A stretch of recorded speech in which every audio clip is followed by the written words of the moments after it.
ఈరోజైతే నేను bread omelette అయితే వేసానండి. దానికి ఏం లేదండి, సింపుల్‌గా ఫస్ట్ అయితే ఒక చిన్న ఆనియన్ తీసుకొని దాన్ని సన్న పీసెస్‌గా అయితే కట్ చేసుకోవాలి.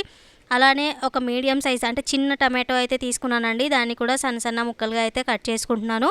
ఇప్పుడు ఒక బౌల్ తీసుకొని 2 ఎగ్స్‌ని అయితే అందులోకి ఒక బౌల్‌లోకి అయితే యాడ్ చేసుకుంటున్నాను. అందులోకే మనం ముందుగా సన్నగా కట్ చేసి పెట్టుకున్న ఆనియన్ అలానే టమాటోని అయితే యాడ్ చేసుకొని అందులోకి పసుపు, కారం, కొద్దిగా ధనియా పౌడరు, తగినంత సాల్ట్, అలానే కొద్దిగా గరం మసాలా కూడా యాడ్ చేసేసుకొని వీటినైతే మంచిగా బీట్ చేసుకోవాలండి. ఇప్పుడైతే స్టవ్ మీద ప్యాన్ పెట్టేసి దానికి కొద్దిగా ఆయిల్ అనేది అప్లై చేసి బ్రెడ్ పీసెస్ని అయితే మంచిగా టోస్ట్ అయితే చేసుకుంటున్నాను.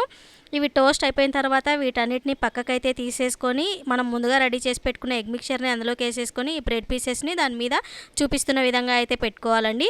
ఇది ఫ్రై అయ్యాక నెక్స్ట్ సెకండ్ వైపు కూడా తిప్పేసి మంచిగా టోస్ట్ చేసుకొని తింటే అంతేనండి, మన బ్రెడ్ ఆమ్లెట్ రెడీ. ఇలాంటి మరిన్ని వీడియోస్ కోసం మన ఛానల్ని సబ్స్క్రైబ్ చేసుకోండి.